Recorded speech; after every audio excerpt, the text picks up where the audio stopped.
जय श्री कृष्णा। राधे राधे। आप सभी को राधा अष्टमी की हार्दिक शुभकामनाएं। आज अपने इस शुभ अवसर पर सुनेंगे राधा अष्टमी की संपूर्ण कथा। तो आप इस कथा को श्रद्धा पूर्वक पूरा सुनना और ज्यादा से ज्यादा अपने रिश्तेदारों में, मित्रगणों में और व्रत रखने वाली सभी सखी सहेलियों में इस कथा को शेयर करना। इस साल राधा अष्टमी 23 सितंबर 2023 शनिवार को मनाई जाएगी। धार्मिक मान्यताओं के अनुसार राधा रानी की पूजा के बिना भगवान श्री कृष्ण की पूजा अधूरी मानी जाती है। कृष्ण जन्माष्टमी की तरह ही राधा अष्टमी का त्योहार बड़े ही धूमधाम से मनाया जाता है। धर्म शास्त्रों में बताया गया है कि राधा अष्टमी का अगर व्रत हम नहीं करते हैं तो हमें जन्माष्टमी के व्रत का पूरा फल नहीं मिलता। राधा अष्टमी यानी कि राधा का जन्मदिन, इस दिन को बरसाना गांव में और ब्रज भूमि में बड़े ही धूमधाम से मनाया जाता है। देश के दूसरे भागों में श्रद्धालु इस दिन व्रत रखते हैं। देवी राधा जो है माँ लक्ष्मी का ही अंश मानी गई है, जो भगवान श्री कृष्ण की लीला में सहयोग करने के लिए प्रकट हुई थी। कहा जाता है कि जो भी भक्त कृष्ण जन्माष्टमी से लेकर राधा अष्टमी तक राधा कृष्ण की पूजा करता है, उसकी सारी मनोकामनाएं पूर्ण हो जाती है। तो आइए सुनते हैं राधा अष्टमी की व्रत कथा। बोलो राधा कृष्ण की जय हो। पौराणिक कथाओं के अनुसार राधा माता गोलोक में श्री कृष्ण के साथ निवास करती थी। एक बार देवी राधा गोलोक से कहीं बाहर गई हुई थी। जब वो कई दिनों बाद वापिस आई तो देखा कि भगवान श्री कृष्ण गोलोक में नहीं है। उस समय भगवान श्री कृष्ण अपनी एक सखी के साथ घूम रहे थे। जब राधा को इस बात का पता चला तो उन्हें बहुत ही गुस्सा आ गया और वे सीधे कृष्ण जी के पास पहुंची और वहां पहुंचकर उन्होंने भगवान श्री कृष्ण जी को भी काफी भला बुरा कहा। तो पास में ही भगवान श्री कृष्ण के मित्र श्री दामा खड़े थे और वो सब कुछ सुन रहे थे। तो राधा जी का यह व्यवहार उन्हें बिल्कुल भी अच्छा नहीं लगा और उन्होंने गुस्से में आकर राधा को पृथ्वी पर जन्म लेने का श्राप दे दिया। राधा रानी को इतने गुस्से में देखकर भगवान श्री कृष्ण की सखी विराजा तो वहां से चली गई। इस श्राप के बाद राधा ने भी श्री दामा को श्राप देते हुए कहा कि तुम राक्षस कुल में जन्म लोगे। कहा जाता है कि राधा रानी के द्वारा दिए गए श्राप के कारण ही श्री दामा का जन्म शंखचूड़ दानव के रूप में हुआ था। दानव कुल में जन्म लेने के बाद भी भगवान विष्णु का वह अनन्य भगत बना रहा और वहीं दूसरी ओर श्री दामा के श्राप अनुसार राधा रानी ने भी पृथ्वी पर वृषभानु के घर पुत्री के रूप में जन्म लिया। लेकिन राधा रानी वृषभानु जी की पत्नी देवी कीर्ति के गर्भ से नहीं जन्मी थी। जिस समय श्री दामा और राधा रानी ने एक दूसरे को श्राप दिया था, तब भगवान श्री कृष्ण ने राधा रानी से कहा था कि आपको पृथ्वी पर देवी कीर्ति और वृषभानु की पुत्री के रूप में रहना है। इससे आगे भगवान श्री कृष्ण ने राधा रानी से कहा कि जब आप विवाह योग्य हो जाएंगी तो आपका विवाह मनुष्य अवतार में रायण नाम के एक वेश्या से होगा। वह मेरे ही अंश अवतारों में से एक होगा। आप धरती पर भी मेरी प्रियतम बनकर रहेंगी, परंतु हम दोनों को वहां से बिछुड़ने का दुख सहन करना पड़ेगा। इसीलिए हे राधा रानी, अब आप धरती पर जन्म लेने की तैयारी करें। सांसारिक दृष्टि से धरती लोक पर देवी कीर्ति गर्भवती हुई और उन्हें प्रसव भी हुआ। लेकिन कहा जाता है कि देवी कीर्ति के गर्भ में योग माया की प्रेरणा से वायु का प्रवेश हुआ और उन्होंने वायु को ही जन्म दिया था। जब वह प्रसव पीड़ा से गुजर रही थी, उसी समय वहां देवी राधा रानी एक प्यारी सी कन्या के रूप में प्रकट हुई थी। जिस दिन राधा रानी प्रकट हुई वह भाद्रपद शुक्ल पक्ष की अष्टमी तिथि का दिन था। इसीलिए भाद्रपद शुक्ल पक्ष अष्टमी तिथि को राधा रानी अष्टमी के रूप से जाना जाता है। इस दिन भगवान श्री कृष्ण जी और राधा रानी की एक साथ पूजा की जाती है और दोनों की अनेकों कहानियां कही और सुनी जाती है। श्रद्धा पूर्वक राधा अष्टमी का व्रत करने से, भगवान श्री कृष्ण और राधा रानी की पूजा करने से हमें संसार के सभी सुख प्राप्त होते हैं और हमारी मनोकामनाएं पूर्ण होती है। मान्यता के अनुसार इस व्रत को करने से घर में कभी भी धन की कमी नहीं आती और घर में हमेशा बरकत बनी रहती है। तो चलिए अब सुनते हैं राधा रानी की दूसरी कहानी। एक समय की बात है कि एक बार बरसाना में और उसके आसपास के इलाकों में बहुत ही भयंकर अकाल पड़ा था। तो वहां पर रहने वाले लोगों और साधु संतों को भोजन की भी बहुत ही दिक्कत आने लगी थी। अकाल के कारण चारों ओर हाहाकार मच गया। भूख प्यास से बेहाल लोग उस गांव को छोड़ छोड़कर जाने लगे। उसी बरसाना गांव में एक संत जी रहा करते थे। उन्हें जो भी भिक्षा में मिलता था उसे पहले राधा रानी को भोग लगाकर फिर स्वयं भोजन करते थे। अकाल के कारण भिक्षा मिलनी तो बंद हो गई और उनकी कोठरी में पड़ा सामान भी समाप्त हो गया। तो संत जी अपनी परिस्थितियों से विवश होकर उन्होंने गांव छोड़ने का मन बना लिया और अपनी आंखों से आंसू बहाते हुए राधा रानी से क्षमा याचना करके कहने लगे कि राधा जी, मुझे क्षमा करना, मैं यह गांव छोड़कर जा रहा हूँ। तो उनकी इस तरह की करुण पुकार सुनकर एक सुंदर सी कन्या वहां पर आई और पूछने लगी कि बाबा, आप कहाँ जा रहे हैं? तो संत ने उदास स्वर में कहा कि बेटा, यहाँ पर अकाल के कारण भिक्षा भी नहीं मिलती, इसीलिए पेट की भूख शांत करने के लिए मुझे यहाँ से जाना ही पड़ेगा। संत जी की बात सुनकर वह कन्या बोली कि बाबा, आप मेरे घर से भिक्षा क्यों नहीं लेने आते? मेरी मैया हर रोज भिक्षा देने के लिए भोजन निकालती है। तो संत जी कहने लगे कि बेटा, मैं तेरा घर नहीं जानता, तुम्हारा घर कहाँ पर है? तो वह कन्या बोली कि बाबा, मैं वेद श्रीधर की पुत्री राधा हूँ। आप वहां जाकर कहना कि जो आले में भोजन पड़ा है वो मुझे भिक्षा के रूप में दे दो। तो संत जी उस कन्या के कहे अनुसार वेद जी के घर पहुंचे और जाकर भिक्षा के लिए आवाज लगाई। तो संत जी की आवाज सुनकर वेद जी बाहर आए और कहने लगे कि बाबा, आज तो हमने भिक्षा नहीं निकाली। तो संत ने उन्हें बताया कि मुझे तो आपकी पुत्री राधा ने भेजा है। उसने कहा था कि मेरी माँ रोजाना भिक्षा के लिए भोजन निकालती है और एक आले में रखती है, तो आप वहां जाकर मेरी माँ से कहना कि आले में जो भिक्षा के लिए भोजन निकाल कर रखा है वो मुझे दे दे। तो संत जी की बात सुनकर वेद जी को बहुत ही आश्चर्य हुआ और उन्होंने संत जी को बताया कि मेरी पुत्री राधा की मृत्यु तो कई साल पहले हो गई थी, तो मेरी पुत्री आज तुम्हें कैसे मिली? आप बैठो, मैं देख कर आता हूँ कि आले में सचमुच कुछ रखा है क्या। तो वेद जी ने अंदर जाकर जैसे ही आले में देखा तो वहां पर भांति भांति के भोजन रखे थे। वेद जी की पत्नी से पूछने पर वह कहने लगी कि तो मैंने तो यहाँ पर कभी भी भोजन नहीं रखा, तो यह भोजन यहाँ पर कैसे आया? तो वेद जी जान गए कि यह श्री राधा रानी की कृपा है। तो वेद जी ने बड़े ही चाव से, प्रेम से संत जी को भोजन करवाया और कहने लगे कि बाबा, आप प्रतिदिन यहाँ से भोजन ले जाना। इस तरह संत जी द्वारा सच्ची भक्ति करने से राधा रानी की कृपा से संत जी को प्रतिदिन खाने का इंतजाम हो गया और वे फिर वहीं पर रहने लगे और हमेशा की तरह राधा रानी की पूजा करने लगे। हे राधा रानी, जैसी कृपा आपने संत जी पर की वैसी सब पर करना, कहानी कहने वाले पर, कहानी सुनने वाले पर और हुंकारा भरने वाले पर। तो अब सुनते हैं राधा रानी के भक्तों की कथा। बोलो राधा रानी की जय हो। एक बार 3 साधु थे जो बरसाना की ओर जा रहे थे। उनमें से एक साधु था जो वृद्ध हो चला था। वह कहने लगा कि मैं तो यमुना के किनारे आसन लगाकर बैठ जाऊंगा, तुम दोनों जवान हो इसीलिए तुम आगे चले जाओ। तो वे दोनों साधु वृद्ध साधु की बात मानकर आगे चल पड़े। चलते चलते बरसाना के निकट पहुंचे तो कहने लगे कि अब हम तो श्री राधा जी के गांव में पहुंच गए। एक तरह से हम राधा रानी के मेहमान हुए, इसीलिए हम बरसाना में भिक्षा नहीं मांगेंगे। राधा रानी के मंदिर में आरती के समय जो भी प्रसाद मिलेगा वही खा लेंगे। अगर कोई भोजन करवा देगा तो कर लेंगे, वरना किसी से मांग कर भोजन नहीं करेंगे। इस तरह से दोनों साधु मजाक करते हुए राधा रानी के मंदिर में पहुंच गए। वहां जाकर राधा रानी के दर्शन किए। मंदिर में आरती हो रही थी तो आरती सुनी, उत्सव का आनंद लिया। दोनों ने सोचा कि राधा रानी के मेहमान हैं, इसीलिए भिक्षा तो नहीं मांगेंगे, इसीलिए बिना भोजन किए ही दोनों सो गए। उसी रात को राधा रानी ने स्वप्न में मंदिर के पुजारी को जगाया और कहने लगी कि मेहमान भूखे हैं और आप चैन से सो रहे हैं। तो पुजारी जी आश्चर्य से कहने लगे कि मेहमान कहाँ हैं, यहाँ पर कौन से मेहमान हैं? तो राधा रानी कहने लगी कि 2 साधु है जो बिना भोजन किए सो गए हैं, तुम जाओ और उन्हें भोजन करवाओ। तो पुजारी जी जल्दी से उठे और साधुओं को ढूंढकर उन्हें जगाया और फिर पूछने लगे कि क्या आप श्री राधा जी के मेहमान हैं?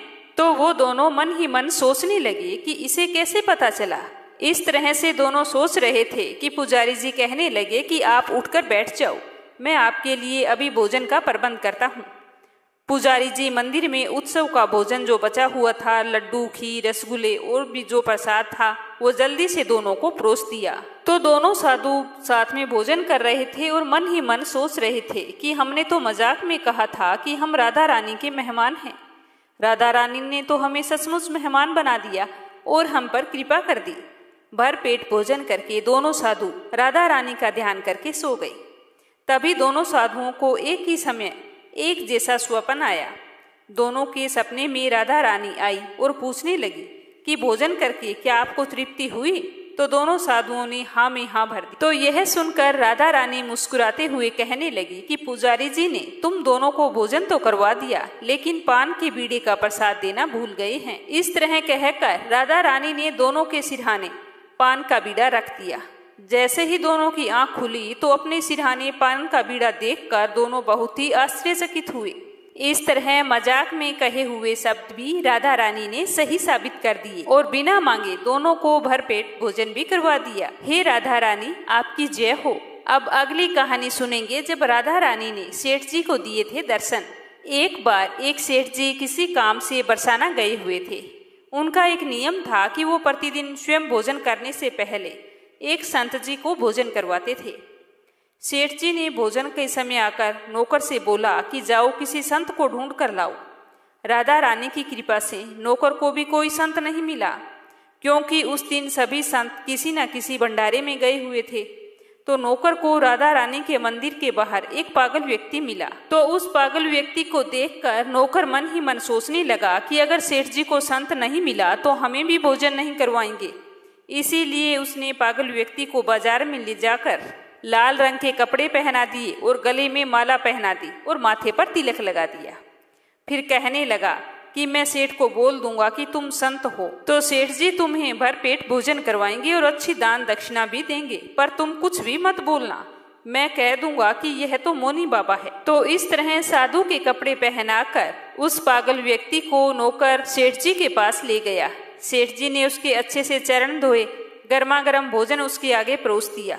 उस व्यक्ति ने अपने जीवन में पहली बार इतना अच्छा भोजन देखा था। भोजन देखते ही वह उसे उठाकर खाने लगा। तो सेठ जी ने उसे तो टोक दिया, कहने लगे कि तुम तो नकली संत है, क्योंकि संत तो भोजन से पहले प्रार्थना करते हैं, उसके बाद में भोजन करते हैं। तो सेठ ने उसे भगा दिया। भिखारी रोता हुआ वहां से चला गया। सेठ जी ने श्री राधा जी से क्षमा मांगकर भोजन कर लिया।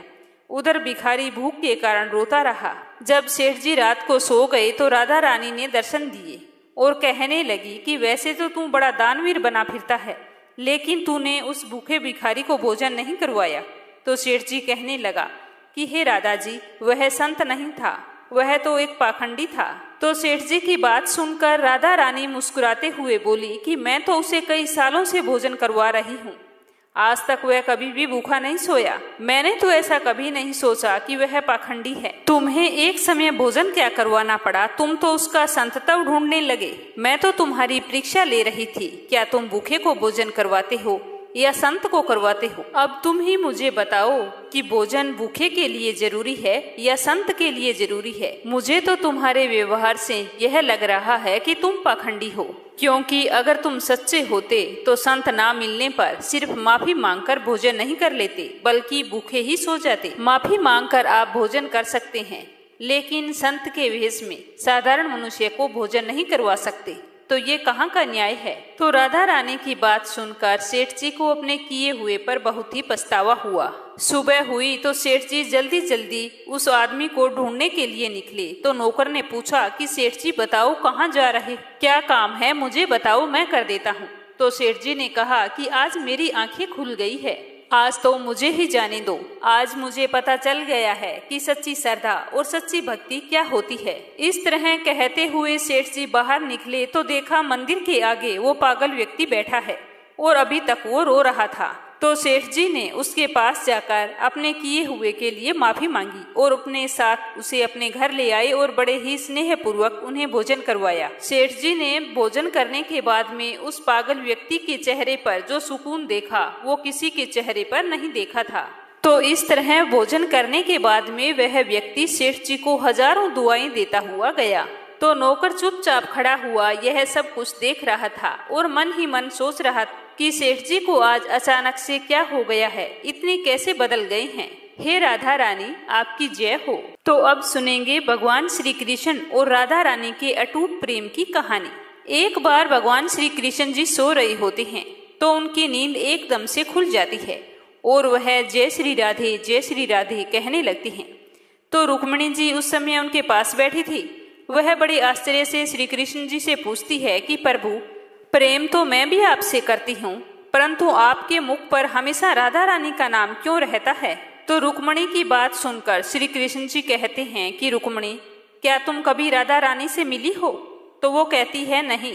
तो श्री कृष्ण जी कहते हैं कि तुम ऐसा करो, आज राधा रानी से मिलकर आओ, फिर तुम्हें पता चलेगा कि मेरे मुख पर हमेशा राधा रानी का नाम क्यों रहता है। तो रुक्मिणी जी राधा रानी के लिए खीर बनाकर लेकर जाती है और उनसे मिलने के लिए उनके द्वार पर पहुंचकर देखती है कि द्वार पर एक बहुत ही रूपवान महिला वहां पर खड़ी है।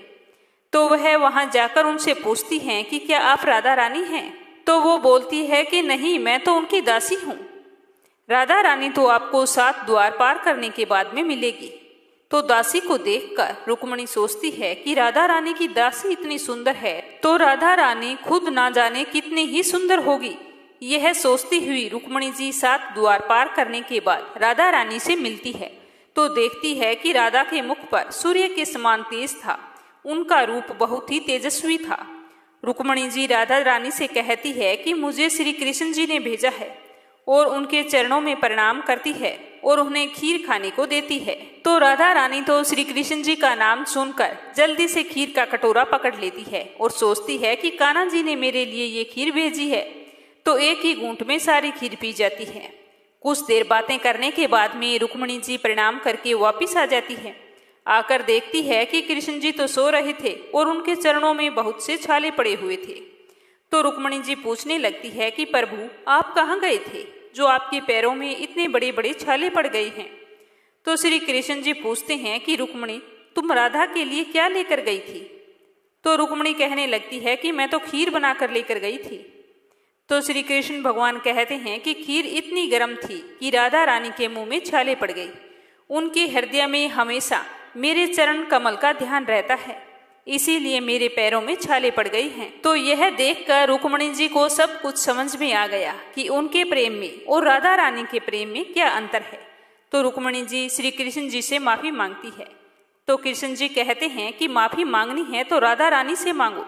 तो रुक्मिणी जी फिर से एक बार राधा रानी के पास जाती है और उनसे माफी मांगती है। तो राधा रानी उन्हें बड़े प्यार से अपने गले लगा लेती है।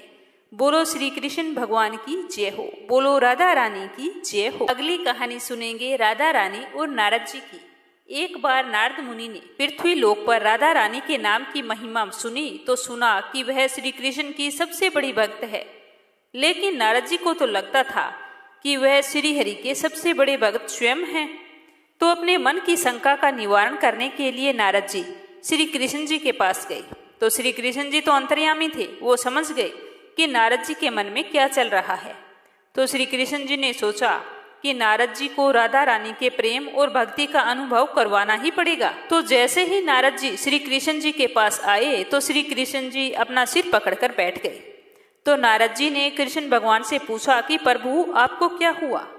तो कृष्ण जी कहने लगे कि नारद, मेरे सर में बहुत ही दर्द है। दर्द इतना है कि सहन ही नहीं हो रहा। तो नारद जी ने पूछा कि प्रभु, इस दर्द का निवारण कैसे होगा? मुझसे कुछ हो सकता है तो आप मुझे बताएं। तो श्री कृष्ण जी ने कहा कि अगर कोई मेरा सच्चा भक्त हो जो अपने चरणों को धोकर उसका चरणामृत मुझे पिलाए तो मेरा सर दर्द ठीक हो सकता है। तो नारद जी सोचने लगे कि मैं श्री हरि का सबसे सच्चा भक्त हूँ, लेकिन श्री कृष्ण जी को अपने चरणों का चरणामृत पिलाने से मुझे तो नरक तुल्य पाप लगेगा, इसीलिए ऐसा पाप मैं अपने सर नहीं ले सकता हूँ। तो नारद जी यह समस्या रुक्मिणी जी और बाकी रानियों को बताई, लेकिन कोई भी इस पाप को अपने सर पर लेने के लिए तैयार नहीं हुई। तो नारद जी को अचानक से राधा रानी की याद आई कि राधा रानी भी श्री कृष्ण जी की सच्ची भक्त हैं, क्या पता वो इस बात के लिए राजी हो जाए। तो नारद जी ने जाकर राधा रानी को प्रणाम किया और फिर सारा वृतांत राधा रानी को सुनाया और कहा कि किस तरह से श्री कृष्ण जी के सर में बहुत ही तेज दर्द हो रहा है। तो राधा रानी ने सुनते ही जल्दी से जाकर एक बर्तन में जल लेकर अपने चरणों को धोकर वह जल नारद जी को दे दिया और कहा कि जल्दी से जाकर इसे श्री कृष्ण को दे दो। तो नारद जी कहने लगे कि तुमने इस तरह से अपने पैर धोकर जल दे दिया, क्या तुम्हें पाप नहीं लगेगा? तो राधा रानी नारद जी से कहने लगी कि मैं जानती हूँ कि इस बात के लिए मुझे नरक तुल्य पाप लगेगा, लेकिन मैं श्री कृष्ण के सर का दर्द ठीक करने के लिए कोई भी पाप अपने सिर पर लेने को तैयार हूँ। तो नारद जी श्री कृष्ण के पास आ गए तो श्री कृष्ण जी मंद मंद मुस्कुरा रहे थे।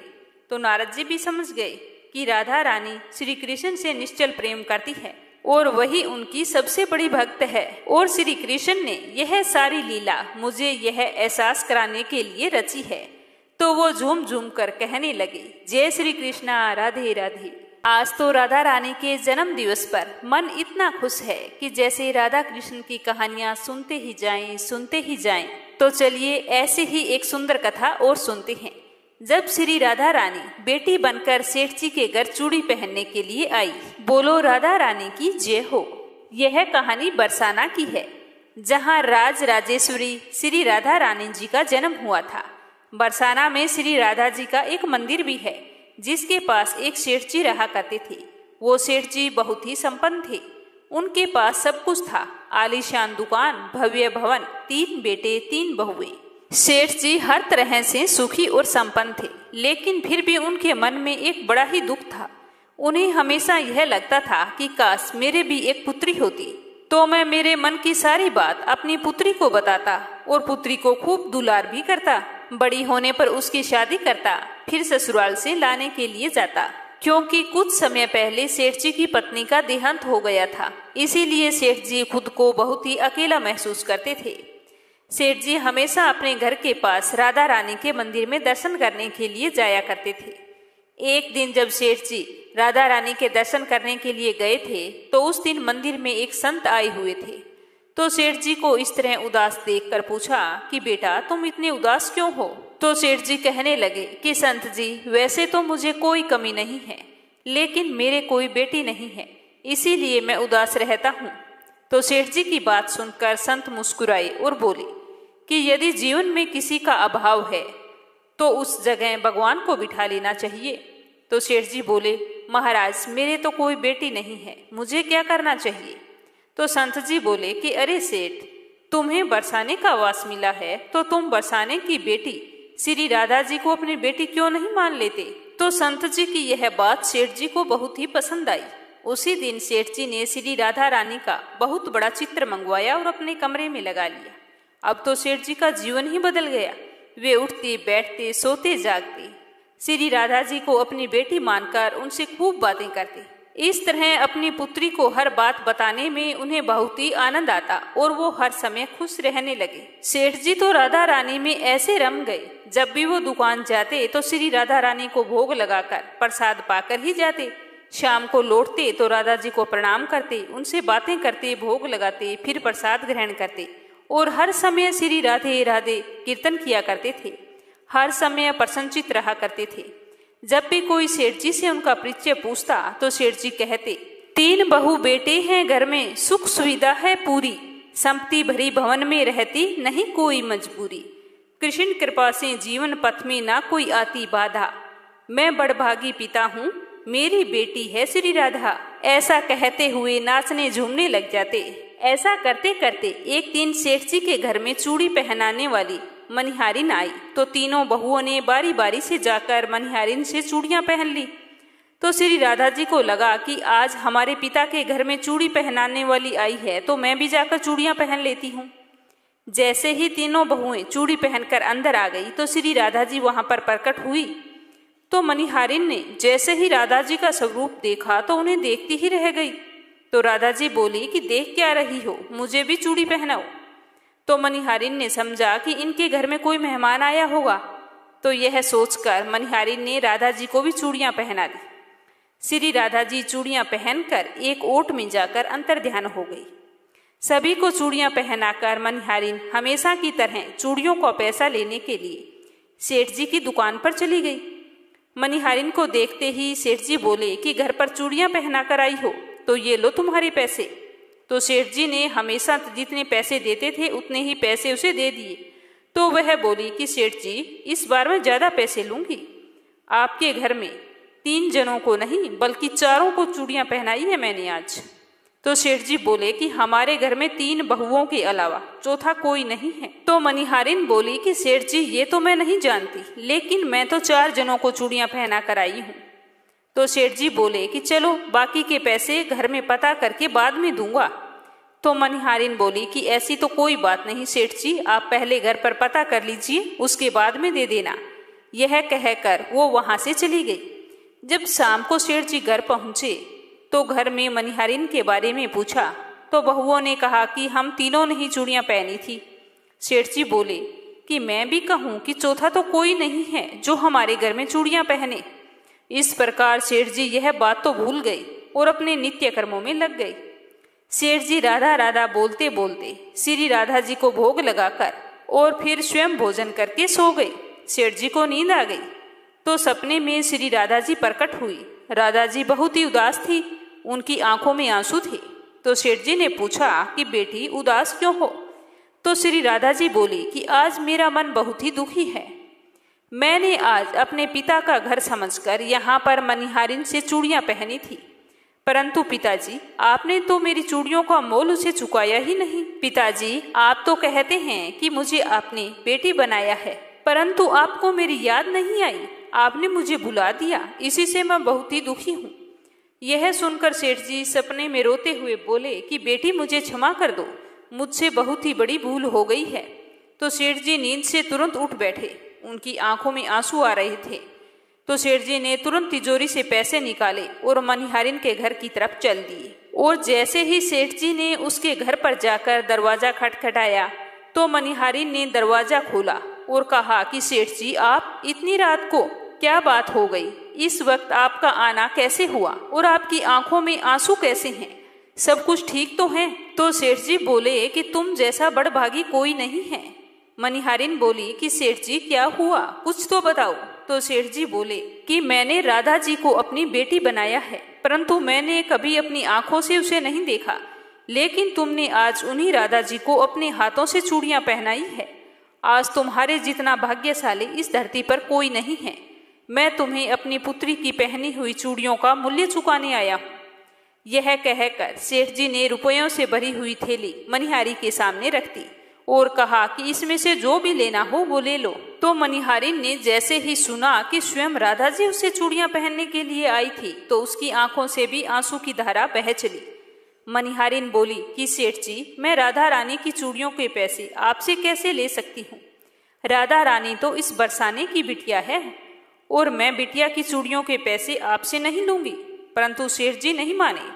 सेठ जी ने रुपयों से भरी हुई थैली मनिहारिन के घर पर रख दी और वहां से सीधे राधा जी के मंदिर चले गए। उस दिन के बाद सेठ जी ने सब कुछ छोड़कर संन्यास ले लिया और अपना बचा हुआ जीवन राधा जी के मंदिर में राधा जी की भक्ति करते करते बिता दिया। बोलो राधा रानी की जय हो। अगली कहानी सुनते हैं कि श्री राधा रानी का नाम एक बार लेने की क्या कीमत होती। एक समय की बात है, एक व्यक्ति संत जी के पास गया और कहने लगा कि संत जी मेरा एक बेटा है, वो ना तो पूजा पाठ करता है और ना ही भगवान का नाम लेता है। आप ही कुछ ऐसा कीजिए कि उसका मन भगवान में लग जाए। तो संत जी कहने लगे कि ठीक है बेटा, एक दिन तो उसे मेरे पास लेकर आना। तो अगले दिन वो व्यक्ति अपने बेटे को लेकर संत जी के पास आ गया।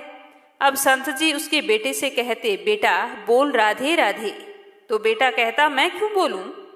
तो संत जी कहते बेटा बोल राधे राधे। तो वो इसी तरह मना करता रहा और अंत में उसने यही कहा कि मैं क्यों कहूँ राधे राधे। बस उसके इस तरह कहते ही संत जी ने कहा कि बस अब ठीक है, जब तुम मर जाओगे और यमराज के पास जाओगे तब यमराज तुमसे पूछेंगे कि कभी भगवान का नाम लिया, कोई अच्छा काम किया, तब तुम कह देना कि मैंने जीवन में एक बार श्री राधा रानी के नाम को बोला है, बस एक बार। इतना बताकर वो चले गए।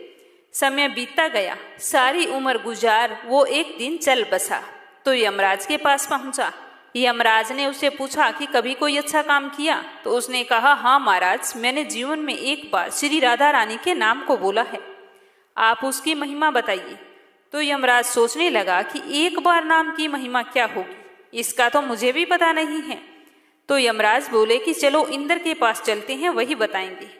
तो वह व्यक्ति बोला कि मैं ऐसे नहीं जाऊंगा, पहले पालकी लेकर आओ, उसमें बैठकर जाऊंगा। तो यमराज ने सोचा कि ये बड़ी मुसीबत है। फिर उसने पालकी मंगवाई, उसमें बिठाया। 4 कहार लग गए।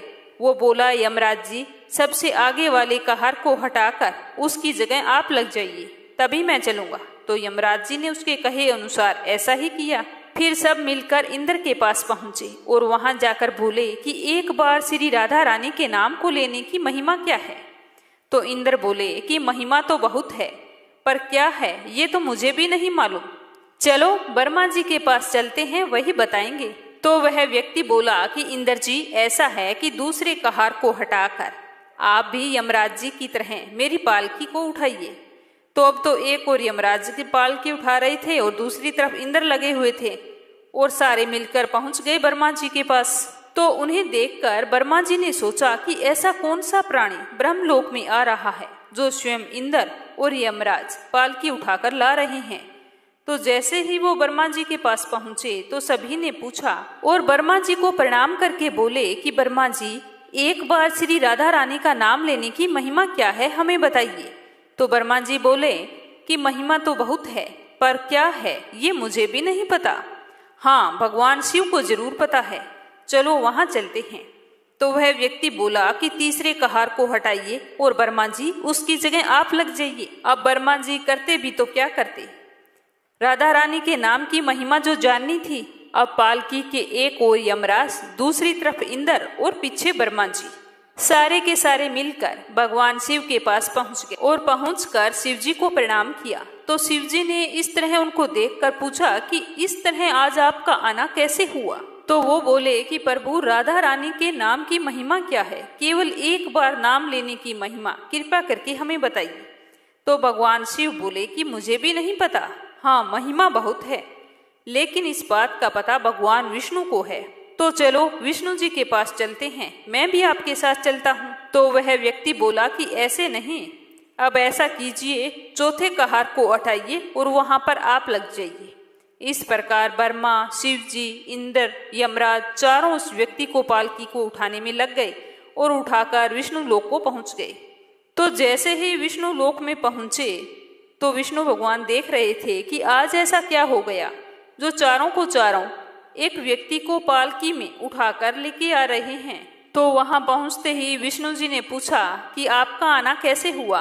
तो वे बोले कि एक बार श्री राधा रानी के नाम लेने की महिमा क्या है, यही जानने के लिए हम आपके पास आए हैं। तो विष्णु जी कहने लगे कि जिस पालकी को स्वयं मृत्यु का राजा यमराज, स्वर्ग का राजा इंद्र, ब्रह्मा लोक के राजा ब्रह्मा और साक्षात भगवान शिव उठाकर ला रहे हैं, तो इससे बड़ी महिमा क्या होगी। जब सिर्फ एक बार श्री राधा रानी के नाम के कारण आपने इसको पालकी में उठा लिया, तो अब तो ये मेरी गोद में बैठने का अधिकारी हो गया है। भगवान श्री कृष्ण ने स्वयं कहा है कि जो केवल रा बोलता है तो मैं सब काम छोड़कर खड़ा हो जाता हूँ, और जैसे ही राधा का पूरा नाम का उच्चारण करता है तो मैं उसकी ओर दौड़ लगा लेता हूँ। जो व्यक्ति राधा के नाम का जप करता है, मैं उसकी सारी मनोकामनाएं पूर्ण करता हूँ। राधा रानी की जय हो। अगली कहानी सुनते हैं बरसाने के एक संत की। एक समय की बात है, बरसाना में एक संत रहते थे। वो हर रोज सुबह उठकर यमुना जी में स्नान करके राधा जी के दर्शन करने जाया करते थे। यह उनका रोजाना का नियम था। जब तक वो राधा रानी के दर्शन नहीं कर लेते तब तक वो जल भी ग्रहण नहीं करते थे। दर्शन करते करते उनकी उम्र 80 वर्ष के करीब हो गई। आज सुबह उठकर रोज की तरह स्नान करने के लिए गए। राधा रानी के दर्शन को मंदिर में चले गए। मंदिर के पट खुले और राधा रानी के दर्शन करने लगे। दर्शन करते समय संत के मन में एक भाव आया कि मुझे राधा रानी के दर्शन करते करते आज 80 वर्ष हो गए, लेकिन मैंने आज तक राधा रानी को कोई भी वस्त्र नहीं चढ़ाया। लोग तो राधा रानी के लिए कोई नारियल लाता है, कोई चुनरी लाता है, कोई चूड़ी लाता है, कोई बिंदी लाता है, कोई साड़ी लाता है, कोई लहंगा चुनरिया लाता है, लेकिन मैंने तो ऐसा कुछ भी नहीं चढ़ाया। तो ऐसा विचार करके संत जी ने सोचा कि जब मेरी राधा रानी के लिए कुछ ना कुछ सारे लोग लाते हैं तो मैं भी कुछ ना कुछ आज जरूर लेकर आऊंगा।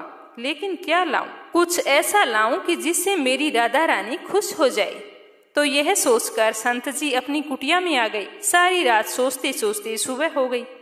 सुबह उठकर स्नान किया और अपनी कुटिया में ही राधा रानी के दर्शन पूजन किए। उस दिन वो मंदिर नहीं गई। बाद में बाजार जाकर सबसे सुंदर वाला लहंगा चुनरी का कपड़ा ले आई और कुटिया में आकर अपने हाथों से लहंगा चुनरी को सील कर सुंदर से सुंदर उस पर गोटा लगाया। पूरी तरह से लहंगा चुनरी जब तैयार हो गई तो मन में सोचा कि इस लहंगा चुनरी को अपनी राधा रानी को पहनाऊंगा तो बहुत ही सुंदर लगेगी मेरी राधा रानी। तो यह सोचकर संत जी उस लहंगा चुनरी को लेकर राधा रानी के मंदिर को चले। मंदिर की सीढ़ियों में चढ़ने लगे और मन में सोच रहे थे कि आज मेरे हाथों से बनाए हुए लहंगा चुनरी राधा रानी को पहनाऊंगा तो मेरी लाडली खूब सुंदर लगेगी। यह सोच सोचकर बहुत ही खुश होते जा रहे थे। इतने में एक बरसाना की लड़की आई और बाबा से कहती है, बाबा आज तो बहुत ही खुश हो, क्या बात है मुझे बताओ ना। तो बाबा ने कहा कि लाली आज मैं बहुत खुश हूँ, आज मैंने अपने हाथों से राधा रानी के लिए लहंगा चुन्नी बनाया है। इस लहंगा चुनरिया को राधा रानी को पहनाऊंगा तो मेरी राधा रानी बहुत ही सुंदर दिखेगी। तो उस लड़की ने कहा, बाबा मुझे भी दिखाओ ना, आपने लहंगा चुनरी कैसी बनाई है। तो लहंगा चुनरी को वो देखकर वो लड़की बोली, अरे बाबा राधा रानी के पास तो बहुत सारी पोशाकें हैं, ये तो मुझे दे दो ना। तो उसकी बात सुनकर संत बोले कि बेटी मैं तुमको बाजार से दूसरी दिलवा दूंगा, ये तो मैंने अपने हाथों से राधा रानी के लिए बनवाई है, तुमको कोई और दिलवा दूंगा। लेकिन उस छोटी सी बालिका ने उस संत का दुपट्टा पकड़ लिया और कहने लगी कि बाबा ये मुझे दे दो।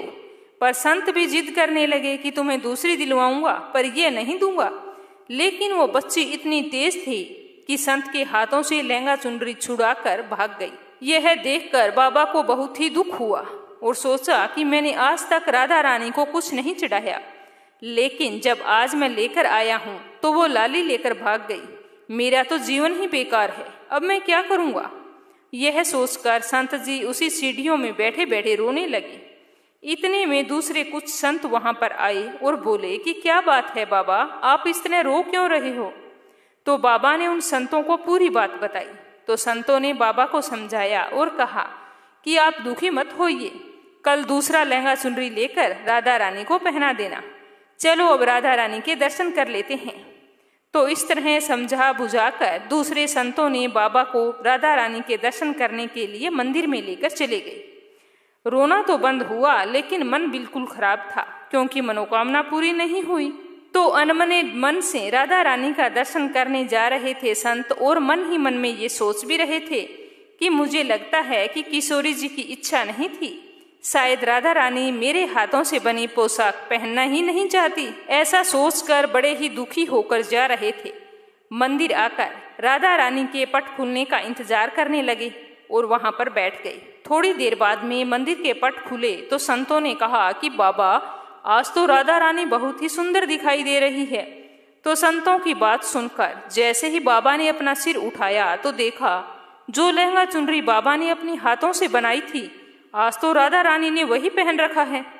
तो बाबा बहुत ही खुश हो गए और राधा रानी से कहा कि राधा रानी आपको इतना भी सब्र नहीं कि आप मेरे हाथों से मंदिर की सीढ़ियों से ही लेकर भाग गई, ऐसा क्यों किया आपने। सर्वेश्वरी श्री राधा रानी ने कहा कि बाबा आपके भाव को देखकर मुझसे रहा नहीं गया, और ये केवल पोशाक ही नहीं इसमें आपका प्रेम भी है, इसीलिए तो मैं खुद आकर आपसे लहंगा चुनरी छीन कर भाग गई थी।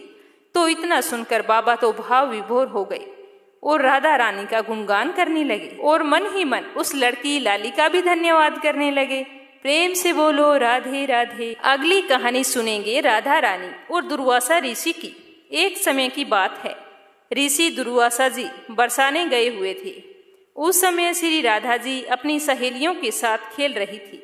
राधा जी और उनकी सखी सहेलियां छोटे छोटे बर्तन बनाकर उसमें जूठ मूठ का भोजन बनाकर भगवान को भोग लगा रही थी। श्री राधा रानी और उनकी सहेलियां ये सब कुछ कर रही थी तो अचानक से ऋषि दुर्वासा वहां आ गई। ऋषि दुर्वासा को देखकर श्री राधा जी और उनकी सहेलियां ऋषि के सम्मान में उठकर खड़ी हो गई और उनको सादर प्रणाम किया और बड़े ही सरल भाव से उनका स्वागत करते हुए उनको बैठने के लिए कहा। ऋषि दुर्वासा भोली भाली और छोटी कन्याओं के इस सरल व्यवहार को देखकर बहुत ही प्रसन्न हुए और उन कन्याओं द्वारा बिछाए हुए आसन पर जाकर बैठ गए। जिस ऋषि दुर्वासा की सेवा में कोई गलती ना रह जाए इस डर से त्रिलोकी हमेशा डरती थी। उन्हीं दुर्वासा ऋषि की सेवा श्री राधा जी और उनकी सखियां बड़े ही सरलता और प्रेम भाव से कर रही थी और ऋषि दुर्वासा उन्हें देख देख कर सिर्फ मंद मंद मुस्कुरा रहे थे। फिर राधा जी की सखियां कहती है कि हे ऋषि देव, आपको पता है क्या, हमारी राधा रानी बहुत ही स्वादिष्ट लड्डू बनाती है और उन्हीं लड्डू से हमने भगवान को भोग लगाया है। अभी आपको प्रसाद के रूप में बांटा जाएगा। इसके बाद में राधा जी की सखियां जाकर राधा जी के बनाए हुए लड्डू का प्रसाद तो लाती है, परंतु वह तो लड्डू वृजराज का बना खेल खेल में बनाया हुआ झूठ मूठ का लड्डू था। तो यह देखकर दुर्वासा ऋषि उनके भोलेपन पर बहुत ही अभिभूत हो गए और हंसने लगे। हंसकर कहते हैं कि हे प्यारी देवियों, क्या मैं इस प्रसाद को ग्रहण कर सकता हूँ? और एक बात बताओ कि क्या ये प्रसाद आपने बनाया है? ऋषि दुर्वासा के इस प्रश्न पर सारी सखियां एक साथ एक ही स्वर में बोली कि जी हाँ ऋषि देव, ये प्रसाद हमारी प्यारी श्री राधा जी ने बनाया है और हम दावे के साथ कहते हैं कि ऐसा लड्डू आज तक आपने कभी नहीं खाया होगा। तो उसके बाद ऋषि दुर्वासा जैसे ही उस झूठ के बने लड्डू को प्रसन्नता पूर्वक अपने मुख में रखते हैं, वैसे ही ऋषि पूरी तरह से आश्चर्यचकित रह जाते हैं, क्योंकि एक तो उस लड्डू में ब्रिजरज का स्वाद था और ऊपर से उसको स्वयं श्री राधा रानी ने अपने हाथों से बनाया था। इससे ज्यादा और क्या हो सकता था? यह लड्डू तो अमृत को ही फीका कर रहा था। तो वो लड्डू खाकर ऋषि दुर्वासा की आंखों में खुशी के आंसू भर आए और उसके बाद अत्यंत प्रसन्न होकर श्री राधा रानी को अपने पास बुलाया और बड़े ही प्रेम से उनके सिर पर हाथ फेरते हुए आशीर्वाद देते हुए कहा कि हे राधा बेटी, आज से तुम अमृत हस्ता हुई, मतलब अमृत बनाने वाले हाथ। तुम्हारे हाथ से बना हुआ भोजन या पकवान जो कोई खाएगा वह दीर्घायु और विजयी होगा। इस तरह ऋषि दुर्वासा जी के आशीर्वाद ने श्री कृष्ण और राधा रानी की अत्यंत मनमोहक लीला के लिए एक मार्ग दिखाया। बोलो राधा रानी की जय हो। अब अगली कहानी सुनेंगे भगवान श्री कृष्ण की। भगवान श्री कृष्ण के परम भक्त मोर की कहानी। श्री कृष्ण भगवान को दुनिया में चाहने वाले अनगिनत प्राणी है। ऐसे ही अनगिनत लोगों में पशु पक्षी भी आते हैं। यह कहानी एक मोर की है। वह प्यारा सा मोर भगवान श्री कृष्ण का परम भक्त था। उस मोर को भगवान की भक्ति में ही लीन रहना बहुत ही अच्छा लगता था। एक दिन वह मोर उड़ता हुआ गोकुल पहुंच गया और जाकर श्री कृष्ण के घर के बाहर खड़ा हो गया। वह मोर श्री कृष्ण जी की एक झलक पाना चाहता था। वह श्री कृष्ण जी का आशीर्वाद भी पाना चाहता था। प्रत्येक दिन कृष्ण कन्हैया के घर के आगे जाता और एक ही भजन गाता, मेरा कोई न सहारा बिना तेरे, गोपाल सांवरिया मेरे, माँ बाप सांवरिया मेरे। अब तो हर दिन उसकी यह आदत बन गई थी, उसको कान्हा के घर के आगे जाकर बैठना। भगवान कृष्ण सारा दिन घर से बाहर आना जाना करते, लेकिन पता नहीं क्या हो जाता था कि वो मोर को नहीं देख पाते। मोर हर दिन भजन गाता, लेकिन श्री कृष्ण मानो जैसे उसके भजन को अनदेखा कर देते थे। अब तो वह मोर बहुत ही दुखी रहने लगा था। हमेशा वह यही सोचता रहता कि प्रभु मुझको अनदेखा क्यों कर रहे हैं। मैंने ऐसी कौन सी गलती कर दी है जिसके कारण भगवान मुझसे नाराज हैं। ऐसा करते करते पूरा 1 साल बीत गया, लेकिन अब भी श्री कृष्ण ने मोर के भजन पर कोई प्रतिक्रिया व्यक्त नहीं की थी। आखिर एक दिन मोर थक हार कर जोर जोर से रोने लगा। उसकी सिसकती हुई आवाज को किसी ने नहीं सुना। तभी वहां से एक मैना गुजर रही थी, तो उसने देखा कि मोर तो जोरों से रो रहा था। तो वह मोर के पास गई और पूछा कि क्या हुआ भाई, तुम रो क्यों रहे हो? तो मोर ने कहा कि मैं क्या बताऊं बहन, मैं तो बहुत ही दुखी हो गया हूँ। आज मुझे पूरा 1 साल हो गया है यहाँ आते हुए, लेकिन कृष्ण कन्हैया ने एक बार भी पलट कर मेरी तरफ नहीं देखा। पता नहीं मैंने ऐसी कौन सी गलती कर दी। तो मैना बोली, भाई तुमने कोई गलती नहीं की। मुझे पता है कि तुम दुखी हो। मुझे लगता है कि तुम्हारे दुख को राधा रानी ही दूर कर सकती है। तो चलो मैं तुम्हें राधा रानी के घर बरसाना ले चलती हूँ। फिर वह मोर और मैना बरसाना की ओर निकल पड़े। बरसाना पहुंचकर मोर और मैना राधा रानी के घर पहुंचे।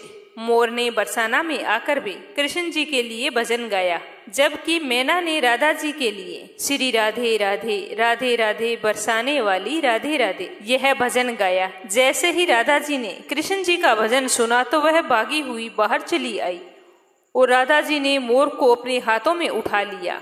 राधा जी मोर को सहलाते हुए प्यार करने लगी। फिर राधा रानी ने पूछा कि मोर, तुमने बहुत प्यारा भजन गाया है, तुम कहाँ रहते हो? मेरे घर के आगे आकर गाने का क्या मतलब है, मुझे बताओ। तो मोर बोला कि राधा रानी, मैं कृष्ण जी का भक्त हूँ। 1 साल से मैं कान्हा के भजन गा रहा हूँ, लेकिन उन्होंने मुझे एक बार भी नहीं देखा। यहाँ तक कि जब भी मुझे प्यास लगी तब उन्होंने मुझे पानी भी नहीं पिलाया।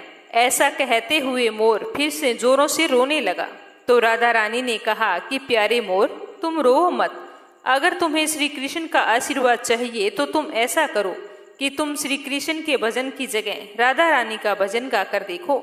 हो सकता है कि सुनकर श्री कृष्ण जी खुद ही चलकर तुम्हारे पास आ जाएं।